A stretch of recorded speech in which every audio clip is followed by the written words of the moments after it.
We are 4 weeks today and the birds are bouncing well. We have put in so much time, so much resources into these birds, and these birds are actually giving.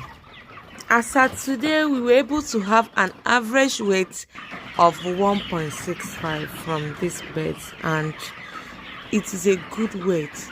This journey did not just start today, it started about 4 weeks ago in the breeding room, and whatever you do to the birds in the breeding room will show forth from the 3rd week of that bird. During the breeding process, you need to give these birds time. You need to observe them very well so that you'll be able to have a good result at the end. These birds have not giving me any challenge because I was able to prevent every challenge in the breeding room. And as at today, we have no mortality.